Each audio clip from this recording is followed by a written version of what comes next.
Okay, so welcome everyone. My name is AKD, and in today's video, we'll be talking about Anki.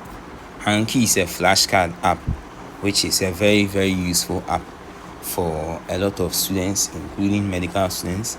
And today, I'd like to show you the app, go through its features, and show you how I utilize it in my learning. Okay, so first of all, you would want to download the app from the App Store. So when you click on the App Store, you click on the search bar and you search for Anki. Now when you search for Anki, you scroll down till you see the orange app. Now there's this app which is the blue one, which is paid, and it's not the app that I will recommend. Alright, there is also another Anki app that you can download on your PC, but it's quite cumbersome and quite difficult to learn at first, even though it is quite useful with some keyboard shortcuts and all. What I will recommend is this one, the orange one called Algo App.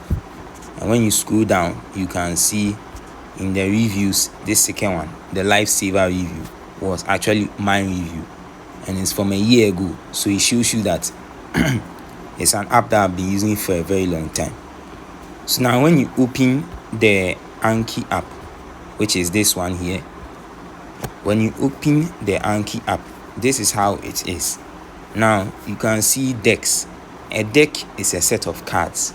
So when we say a flashcard is basically something that you use to learn something, in a sense that on one side it's basically a card.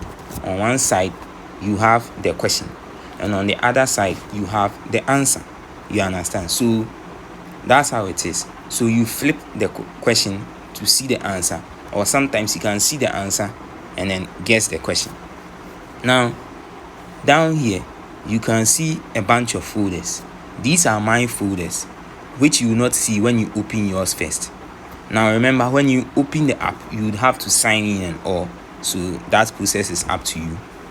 But in my app, I have created folders, and in folders I have decks, and in each deck I have a number of cards. So now you can see my folders, which represent the various subjects that we do here in Confanotti Teaching Hospital Medical School. So we have child health, we have gynae, we have medicine, we have obstetrics, Bible studies, ophthalmology, and surgery. So now when you open yours, as I said, you won't see these folders, so it's up to you to create the folders. Now there is a plus icon that is here at the top. When you click on this plus icon, you see new deck, new folder, import deck, new card, add image to inbox, and add PDF to inbox.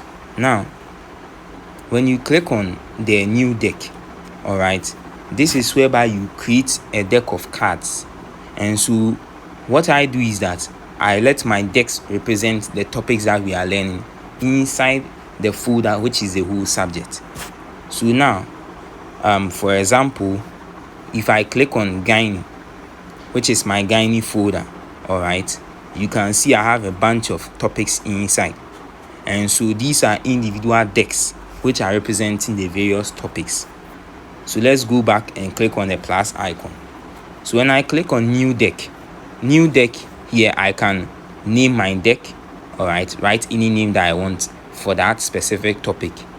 When I click on folder, I can then save it into any specific folder that I want. You understand? So if I've already created a folder and say this is a topic in gynae, and let me say I want to create any gynae topic, all right, let me say fibroid. Now I already have a fibroid topic, so let me just say fibroid again. Let me say fibroid 2. So now when I've created this fibroid 2, in fact, let me not create fibroid, I already have fibroid topic. Let me say abnormalities of menstruation. Yes, so I have this abnormalities of menstruation as my topic, all right, and I have a slide to demonstrate these things. So when I open my folder, all right, where I have my documents and all, I come back and then I open my phone. Then I scroll and I click abnormalities of menstruation. This is just a slide for demonstration. So when I click this one, I see that this is one of the gynae topics by now Professor Jude Anine. So when you scroll through, this how it is. So now I want to make, the goal is that, or the idea is that I want to make flashcards for this topic. So I've created my abnormalities of menstruation deck here, which is their name. And as I said, I can put it into any folder. So now I have gynae. Then afterwards, down here, you can set the type. So standard, simple is just a front and back. All right. And then image, sometimes you want to do what we call, like, you put an image there, you want to see if you can record the name of the image. Or sometimes you have this thing called image occlusion, whereby you have parts and you want to, like, shade off some parts, and remember that one. So that is also there. But usually what I pick is rich text.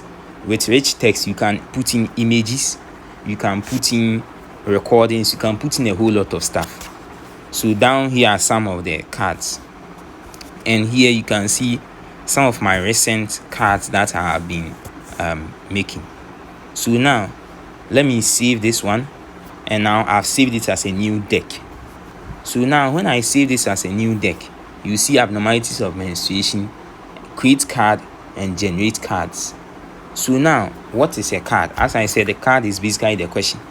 So when you click on this three dots at the top, you see new card, generate cards, and all of that. So when I click on here, I can click create card from here or generate cards from here, and I can also click new card and generate cards from here. Edit card is basically the same thing. All right, I just edit how it is. And then move is where I can move it to a different deck. Share is where I can share it to other people.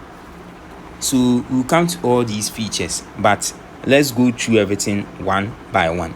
So from here, I've now created a card, and so when I go back and I click on gynae, all right, and I scroll all the way down, I'll see my new topic, and here it has written just now. So now there are some numbers here. When you see the folder, it says 26. This is the number of cards or the number of topics inside that folder. And so when you click on it and count all of this one, it's actually 26. Now you see this one just now. Just now basically represents your activity inside that folder. And then if something has recently been created, basically that's what it is. And then the 26 days, all right, the 26 days basically represents the last time that you used the folder. So I used this folder 26 days ago. Okay, so now on the side you can see something called 45 due in red. We'll come to that. Then when you look at the child health, you see 13% F. We'll also come to that. Again, when you click on this button here called last reviewed, it's just a button to arrange all your folders in different ways. So let's say name, or to arrange them at date modified and whatever. So now when you see these ones which are not in folders, IUFD and stillbirth, and then judges names, you find out that they are just cards which I have not put in folders. They have the cloud icon because it's online and I need to download it.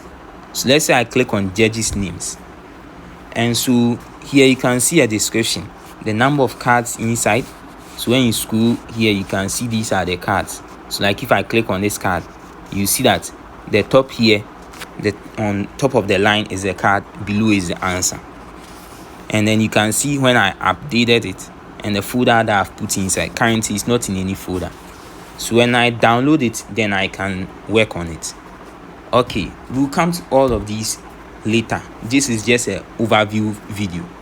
So now you can see study groups, archive, and then inbox.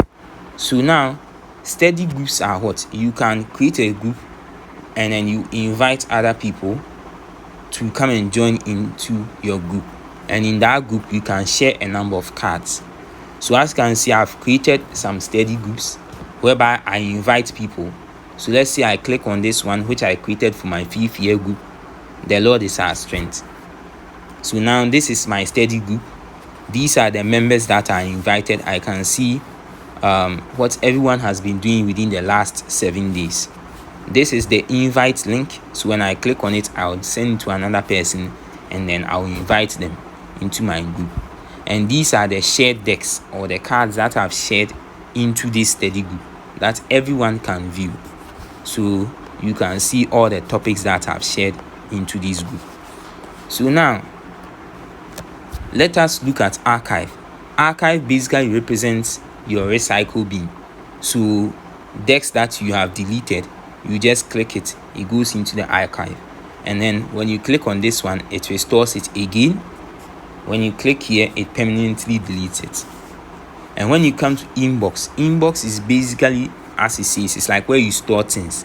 So you can put a PDF or a slide or something that maybe you might not use now, but you store it there later. So for example, if I click on this plus icon, it says add image to my inbox and add a PDF to my inbox. So see, I click on add PDF to my inbox and I click on this cardiovascular disorders. It's now in my inbox. All right. And so now I can generate cards from here using the AI. One big downside that people have with Anki is the fact that they have to generate their own cards. Well, there are two ways about this. You can search for cards, whereby, say I search, let's say, medicine, which is searching inside my cards. But there is also a place whereby you click here, down here, the search bar here. You can search for medicine, but this one searches in public decks. Public decks basically means that decks that people have created all across the world. All right, and then you can search. But I don't recommend this for those of us who are in medical schools here, because for our exams and all, you need to learn your content and what is being provided to you. This is for those who will be writing the advanced exams like the USMLE, the PLAB and all. Then you can search for the things that people from all over the world have been using. But for something like this, I click on Anki and then it shows me that this is for step 2, and then the cards that people have been doing and people have been updating. You understand? So this is for all over the world what people have been putting in. So let's say I put this here and it says this, I click on this. So severe hypertension, hypertensive, this question has its answer to be this, and this card was created in 2018. So this is basically just cards that people have been creating all over the world. Here I can search in my cards and all. Now the next thing is that when you look at it again, people see that they have to make their own cards.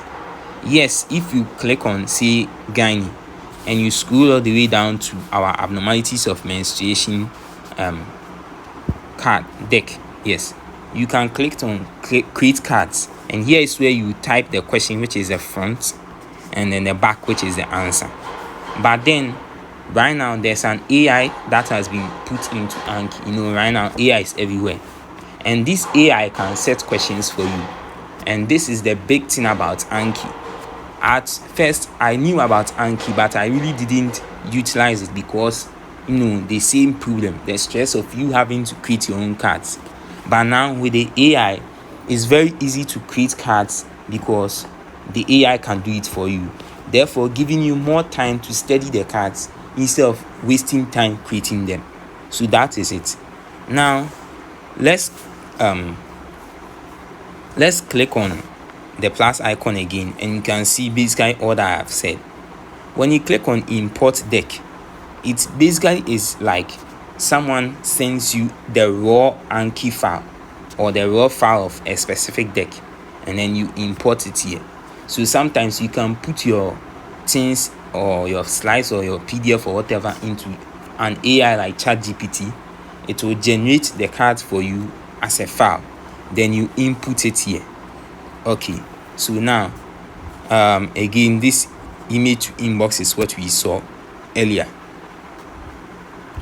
So let's say add image to inbox. If I click on this, I'll then select a photo, and when I click on this, I see gain full access.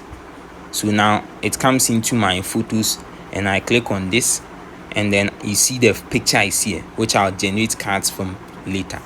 And so now it has put it into my inbox. So basically I can put cards here that I might not generate now, but for later. Let's go over the buttons at the bottom. So here is your home view. All right, clicking the stats shows you your statistics, how many reviews you done today, how many reviews you do per day on average, your total number of reviews, and your streaks. When you do it well, you find out that you can see that this thing is filling up. Last semester you saw I was doing my Anki because you can see from here that all these ones shows the number of days that I was doing it and how consistent I was. And so the black one means that I didn't solve anything that day. And when you can scroll down here, we have some milestones which you'll be gaining just to show your progress.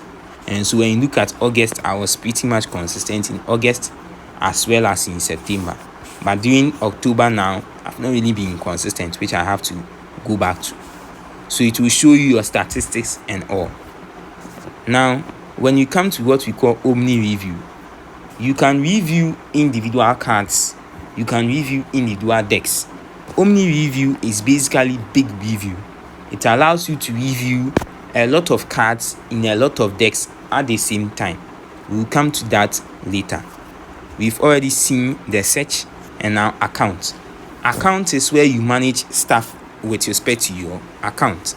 So the sync status, which says just now with a green icon, is basically whereby you can sync whatever you are doing on your app on your phone to when you come on your laptop or on your desktop or wherever, any other device, provided you have logged in with the same account. To sync, all you have to do is to just click on the account app and it will sync. So underneath you see Algo App Unlimited. That's the subscription that I'm on. So this is a good segue to talk about the subscription. So Ankiapp, which is this orange app on the phone, all right, is actually a free app, but the paid version allows you to have some advanced features. All right, those advanced features to me are not that worth it. But the one feature that makes me actually pay for the advanced version is the unlimited reviews. So now this is just reading what they have on their app store. So when you come into Anki, all right, one thing is that you have limited reviews per day. That means 100 reviews are what you can do in a day. So when we say 100 reviews in a day, it means that you can only solve 100 cards every day. Now, some decks are there, they have even questions that are more than 100. All right, when you open, let me show you one. If I open obstetrics and I open antepartum hemorrhage, I have 84 cards here. All right, and so by the time I'm even done solving antepartum hemorrhage, I'm almost close to my deadline or my limits for today. So now, what am I saying? I'm saying that you are limited in the reviews every day that you can do, which has some advantage in the sense that that you have only 100 reviews, so every day you'll be keen to do it and you try to manage it well. But to me, it's not enough, especially when you have exams time and you want to go over a lot of reviews. And trust me, Anki is a very, very good app for exams because it incorporates what we call active recall and spaced repetition. Active recall is a proven method of revision whereby you actively, from the name, try to recall or remember the information rather than just passively rereading. It helps to build connections in your brain as the neurons get to fire together, increasing your retention. Spaced repetition is whereby you space out your revisions. Say, I learned today, I revise tomorrow, the next revision is 2 days time, the next revision is 4 days time. And when you combine active recall and spaced repetition, you are pretty much good at 100% or close to 100% retention. And there are tools built into Anki which can help you to do that. And as I'm saying, 100 reviews is quite limited, and that's why I went for the paid version. But The paid version is in two types. You have the 1 year, and then you also have the unlimited. Now, I've forgotten a little bit about the prices, but I know that the 1 year version is $30, and then the unlimited is like $70 or so. Now, I would recommend the 1 year version if you are like just using it for medical school. But if you are using it for, say, unlimited a very long time, then you can go with that, depending on the amount of money that you have. And again, when you read on their App Store description, you can see that it is actually going to give you 7 days free. So when you want to try the paid version, you get it for 7 days to see how it is like. And trust me, it is very worth it. So now, again, you can sync across devices, but that's something that you can already do on the free version. And then you can also work offline, which is also another thing that you can do on the free version. For offline, you have to actually, if you're on the desktop, open the website, and then when you don't have data or an internet connection, you can still work, but you can't sync. But with the app, you can basically work offline. So now, you can read through this to learn some of the features, but I would like to demonstrate the most important ones for you. So here you can see your email and everything, and here you can come to your settings, change it to daytime, nighttime, and all. I usually put it at dark mode, but daytime is also good. Here you can set your steady goal, and when you are reviewing, you can set overall the number of cards that you want, which is going to affect every deck. But individual decks, you can set individual cards that you want, and then you can set a theater mode. And some of these settings are not really that important, so I just put them as normal. And here you can see your devices that have connected, and then here is help, contact, about, just normal things. So yes, this is the first overview video. In the subsequent videos, we'll be going deeper. Thank you.